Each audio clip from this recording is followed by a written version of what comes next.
However, the power of the court to indicate provisional measures will be exercised only if there is urgency, in the sense that there is a real and imminent risk that irreparable prejudice will be caused before the court gives its final decision.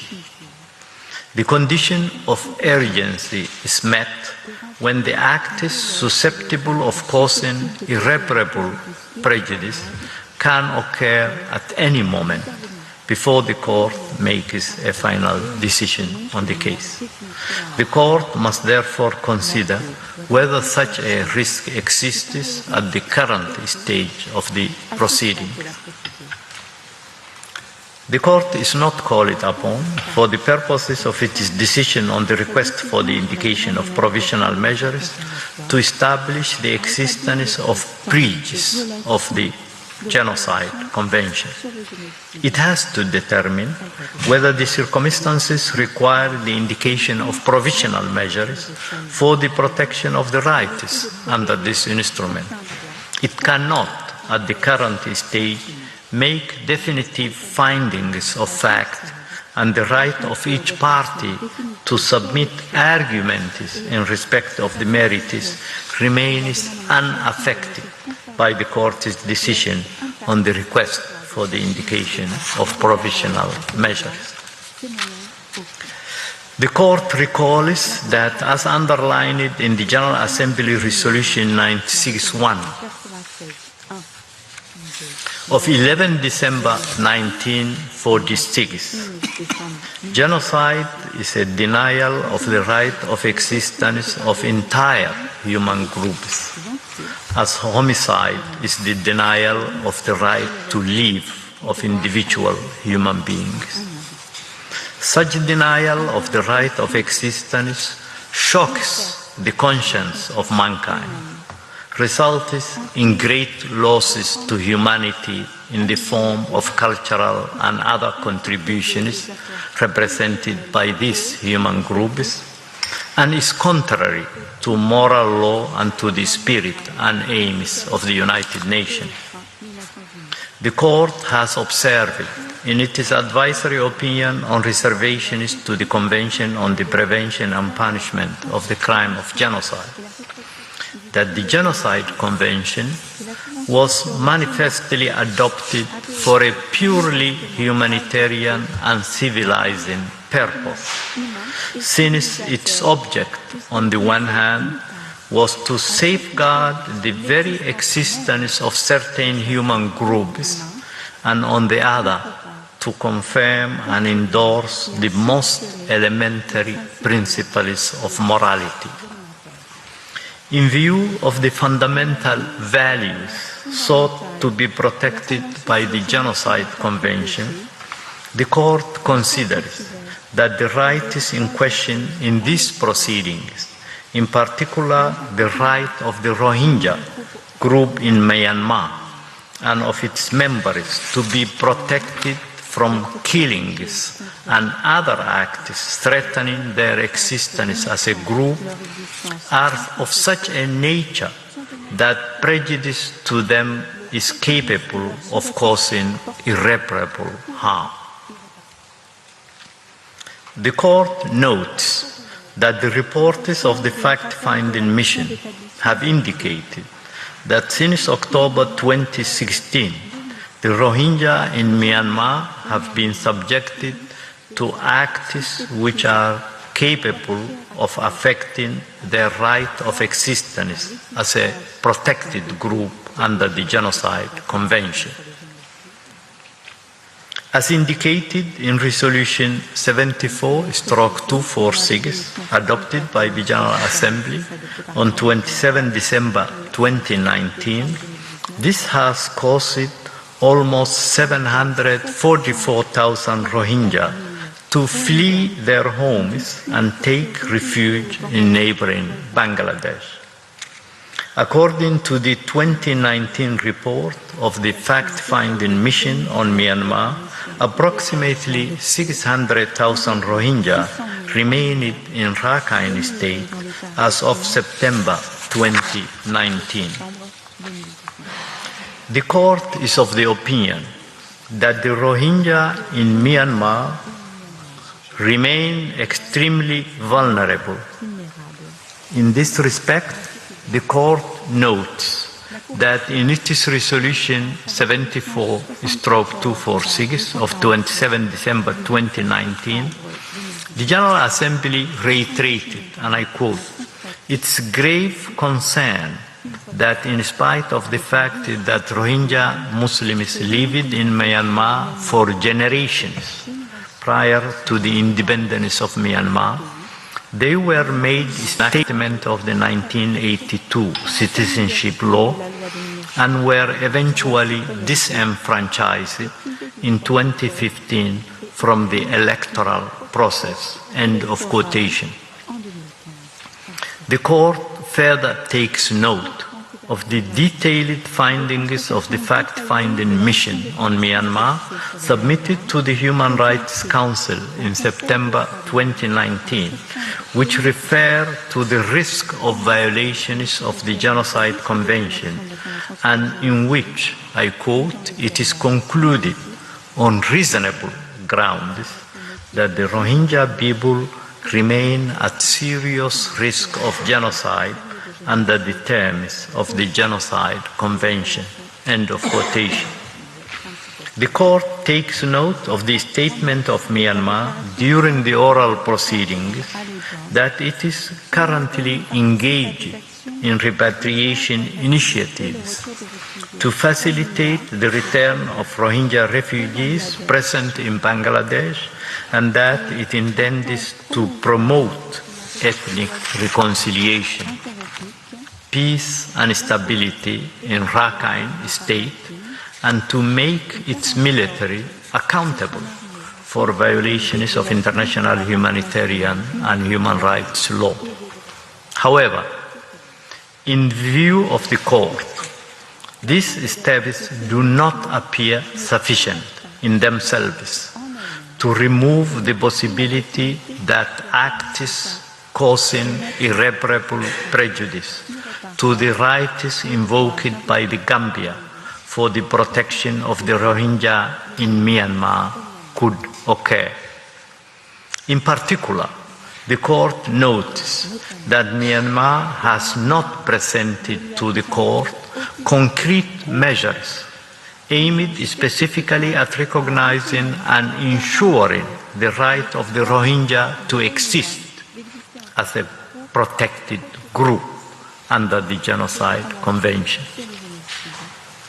Moreover, the court cannot ignore that the General Assembly has, as recently as on 27 December 2019, expressed its regret that, and I quote, the situation has not improved in Rakhine State to create the conditions necessary for refugees and other forcibly displaced persons to return to their places of origin voluntarily, safely, and with dignity. End of quotation.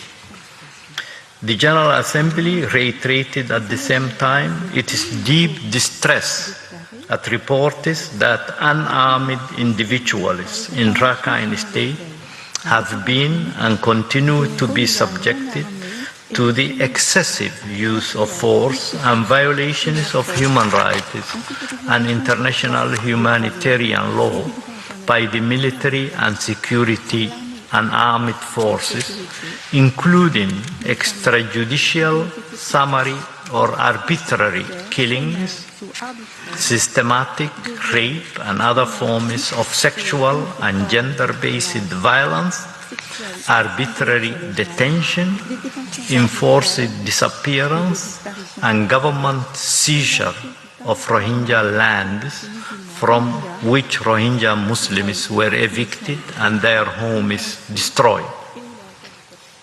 Finally, the court observes that irrespective of the situation that the Myanmar government is facing in Rakhine State, including the fact that there may be an ongoing internal conflict between armed groups and the Myanmar military, and that security measures are in place, Myanmar remains under the obligation incumbent upon it as a state party to the Genocide Convention.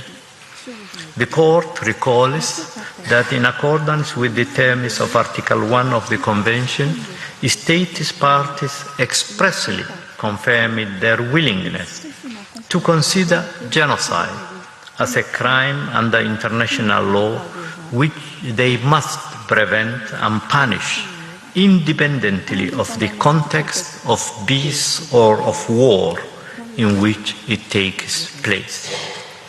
The context invoked by Myanmar does not stand in the way of the Court's assessment of the existence of a real and imminent risk of irreparable prejudice to the rights protected under the Convention.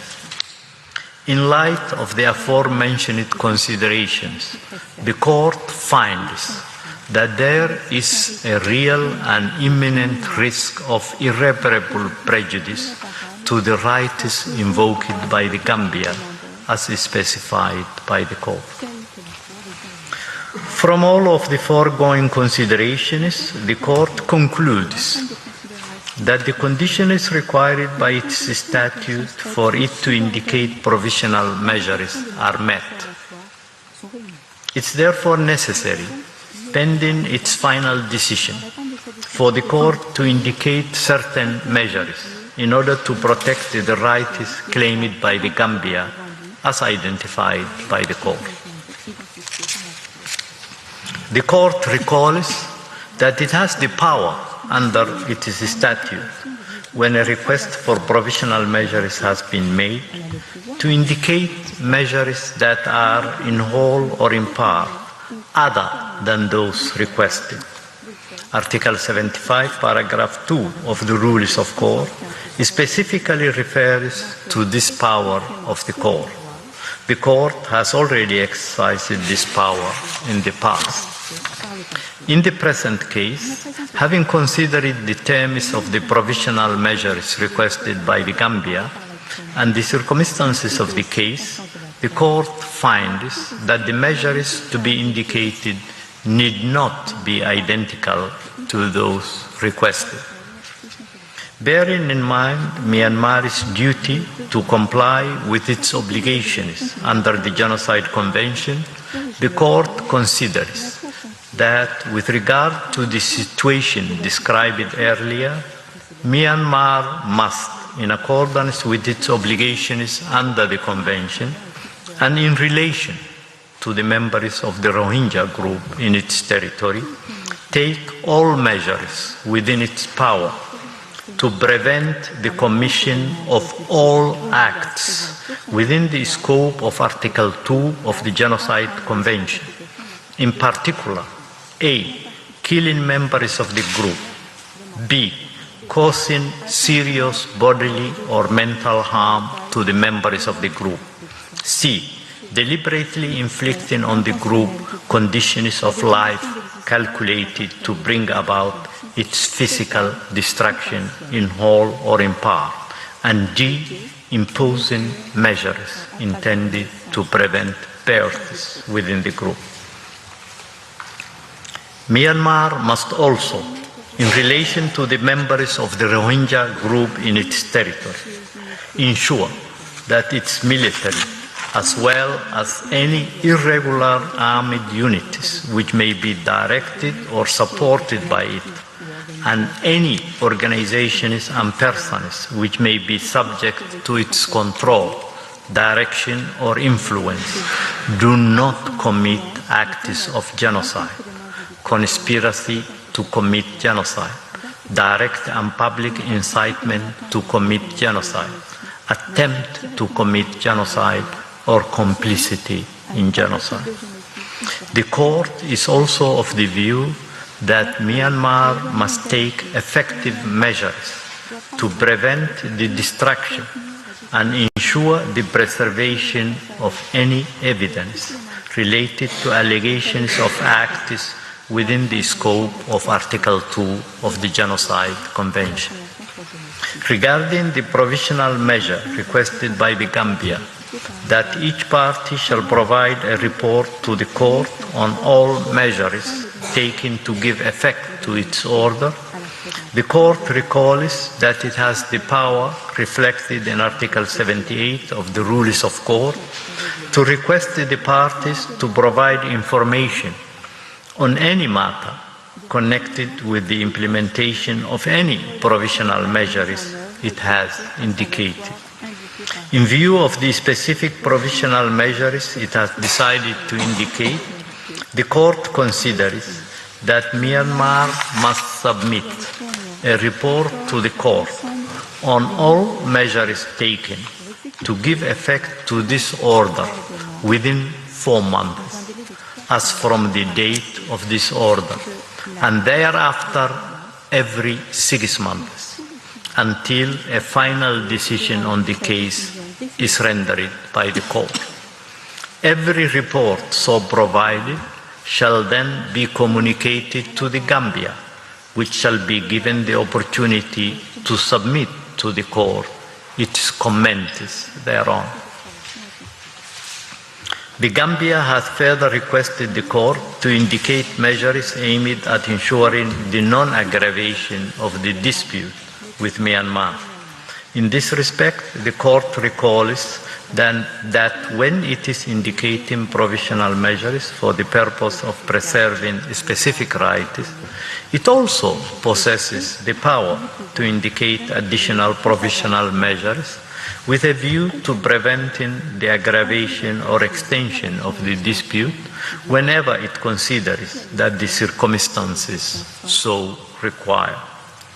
However, in the circumstances of the present case, and in view of the specific provisional measures it has decided to indicate, the court does not deem it necessary to indicate an additional measure relating to the non-aggravation of the dispute between the parties. The court reaffirms that its orders on provisional measures under Article 41 of the statute have binding effect and thus create international legal obligations for any party to whom the provisional measures are addressed. The court further reaffirms that the decision given in the present proceedings in no way prejudges the question of the jurisdiction of the court to deal with the merits of the case or any questions relating to the admissibility of the application or to the merits themselves. It leaves unaffected the right of the governments of the Gambia and Myanmar to submit arguments and evidence in respect of those questions. For these reasons, the court indicates the following provisional measures. 1.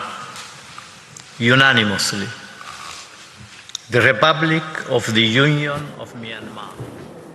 You're watching TRT World, and this is coverage from The Hague in the Netherlands, where the UN's highest court, the International Court of Justice, and its president, Judge Abdul Qawi Ahmed Yusuf, has been speaking now for almost an hour, giving the court's position on a case brought by the Gambia, but only the very, very first part of this case, brought by the Gambia in November last year, and the first part of the case, which all, of course, relates to Myanmar's treatment of its Rohingya Muslim minority.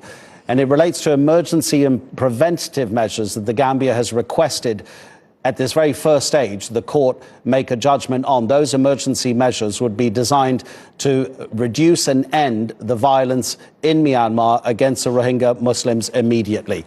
So the very top line that has come out of here is that actually those preventative and emergency measures have now been announced by the judge. And he says that Myanmar must take all measures to prevent all acts of killing, causing harm, inflicting hardship that could lead to the destruction of Rohingya, it must eliminate all of those immediately, including imposing measures in Myanmar that the country has been placing on Rohingya, according to the court, that prevent the birth of Rohingya children. He says regarding Myanmar's army, the army must not commit genocide, nor incite or attempt genocide, or be complicit in genocide, and that Myanmar must preserve evidence. These are all part of the initial emergency measures requested by the Gambia, and that judgment has just been made in the International Court of Justice. Interestingly, Judge Yusuf also said that his panel can also go beyond what the Gambia has requested. He started by acknowledging that there is a dispute between the Gambia that is brought to the court against Myanmar. There is a dispute according to the Genocide Convention, and that the actions regarding prevention and suppression of genocide fall within the jurisdiction of this court, and that the court that have been working in Myanmar over the past few years. Our correspondent Shamim Chowdhury is here. Shamim, out of everybody at TRT World, you have followed what's happened to the Rohingya Muslims in Myanmar more closely than anybody else. You've been to Myanmar, you've been to Bangladesh, where there are more than 1 million Rohingya refugees living. So what did you make of just the way the judge was talking about these particular words that are so emotive in terms of genocide, extrajudicial killings, talking about assassinations practically? He didn't actually use that word, but he was basically saying that people are being killed simply because of their belief in Myanmar. Yeah, it was very much in favour of the Gambia. He, as you say, spoke for a good hour or so. Pretty much throughout it, he kept reiterating that the Gambia legally had a case, that everything that the Gambia had accused Myanmar of was plausible. In essence, the UN's highest court, known as the World Court, has formally acknowledged that genocide is still ongoing. And this is an important point because this case refers to the Rohingya who are still inside Myanmar, not the ones who are in Bangladesh. That, the Gambia is saying, well, it will address at a later stage. So this, the highest court at the UN, has acknowledged that genocide is continued to be committed by Myanmar's military. It has ruled in favour of the Gambia on most of the provisions. Judge Abdul Kawi Ahmed Yusuf did say that it wouldn't be identical, but for all intents and purposes, pretty much everything that the Gambia has asked for has been granted by the court. Now, the Myanmar will have to comply with these orders. The judge went on to say that Myanmar must report on how it is maintaining and complying with these orders every 4 months and thereafter, and those reports will go straight to the Gambia, which is, of course, acting on behalf of the Organisation of Islamic Cooperation. So it's a resounding victory for everyone who has been fighting for a form of justice for the Rohingya for well over 2 years now, longer, in fact, because actually they have been leaving Myanmar, being forced out of Myanmar since as early as 1992. But of course, most of that was since August 2017. So many people will believe this is a very concrete step towards justice for the Rohingya people.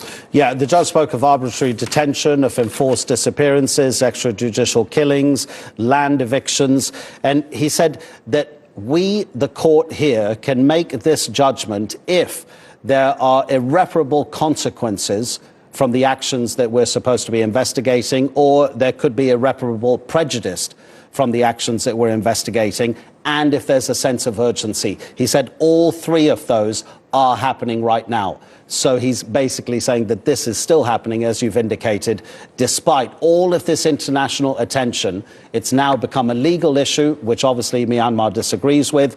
But the legal issue here now becomes how much of this is enforceable just through a panel of judges sitting in The Hague in the Netherlands. Well, the very fact that Aung San Suu Kyi herself attended the 3-day hearing in early December, and I was there throughout those hearings, is an indication that Myanmar does take the court seriously. It will have to enforce it. If it doesn't, then Gambia and other nations can appeal to the UN Security Council and follow proceedings thereon. I mean, it can't be absolutely guaranteed that Myanmar will now turn around and say, well, the court has, has said this and we must comply. But one would hope that that is what they do, given that they recognize the International Court of Justice. Aung San Suu Kyi herself has turned up and gave evidence. I think we will just have to see how things pan out over the next few months or so, perhaps slightly longer, to see if they do comply.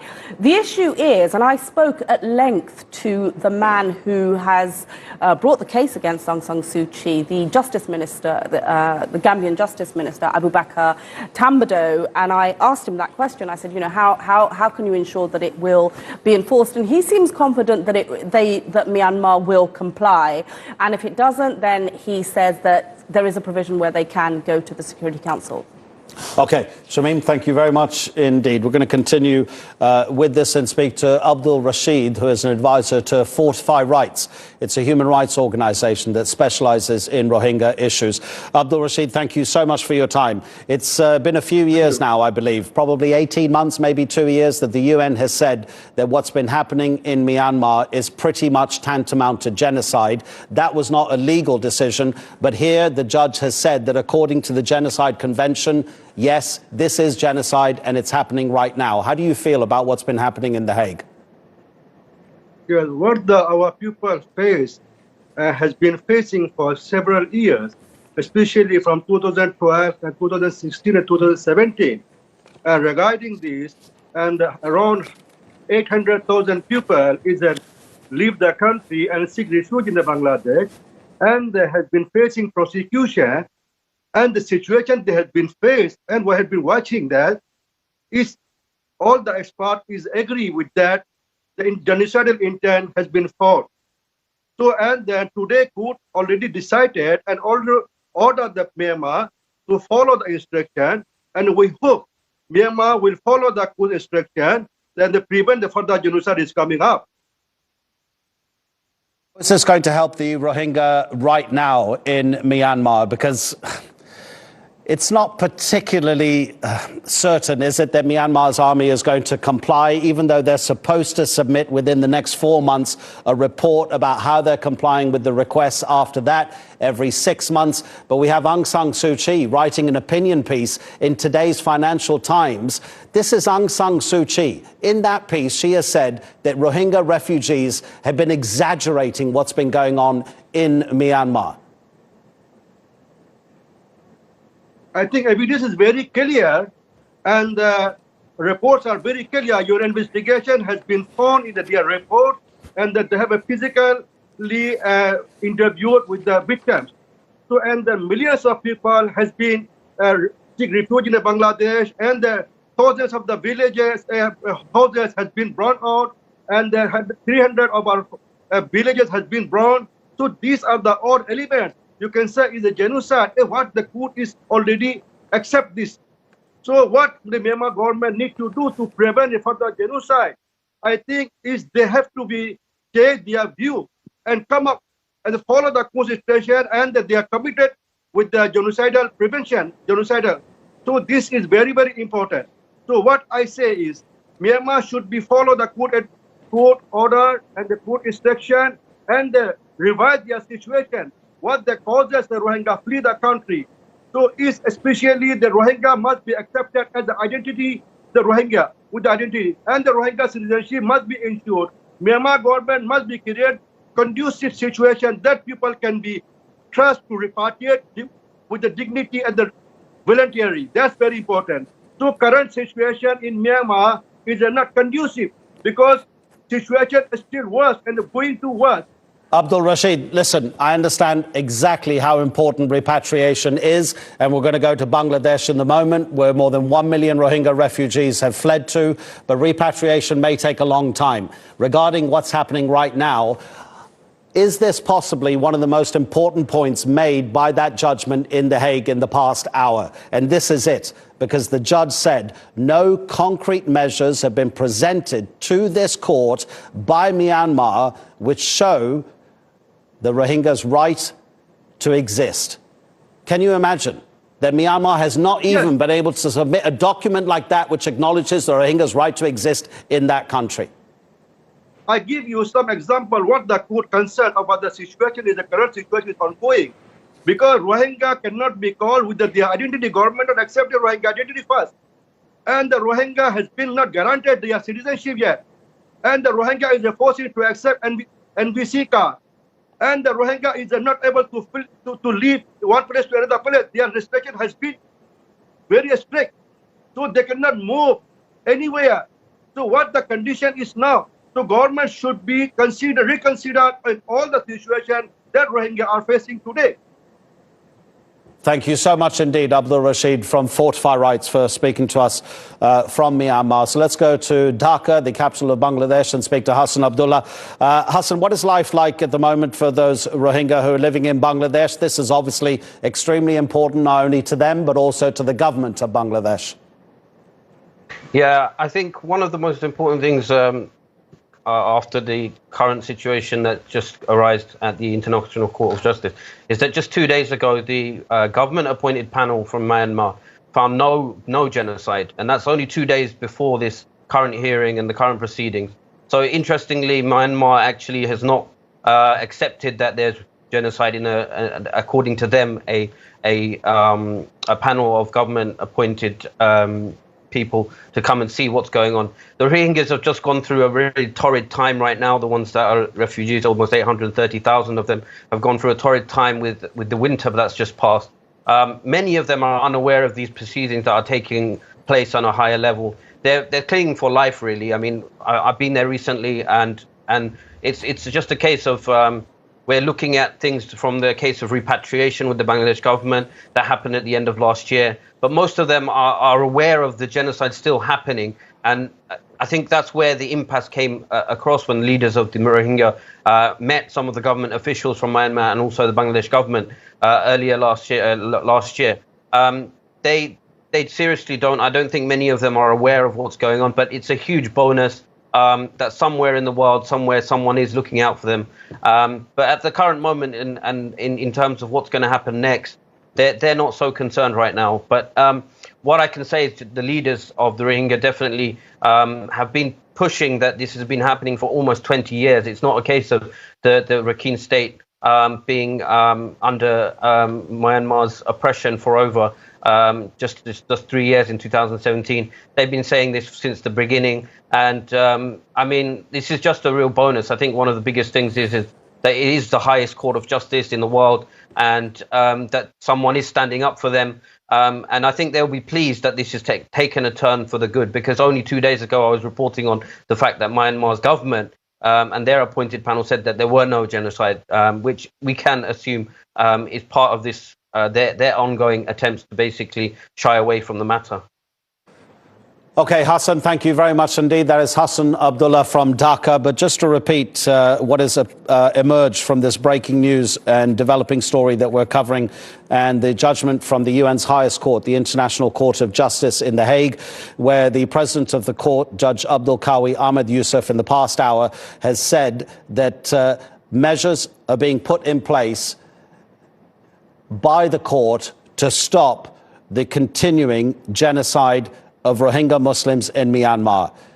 And the judge has said that the country has to take all measures to prevent acts of killing, causing harm, inflicting hardship that could lead to the destruction of the Rohingya, and that the army of the country must not commit genocide or incite or attempt genocide or be complicit in genocide against Rohingya Muslims. And thirdly, that all evidence of alleged crimes must be preserved. So those are the three main judgments that have come from the International Court of Justice in The Hague. But I repeat that this is only the very first part of this case that has been brought against Myanmar by the government of the Gambia to reach a full verdict on the alleged genocide of the Rohingya Muslims by Myanmar's army mainly. That could take years. We'll be across this as it develops and continuing to get more reaction for you here on TRT World.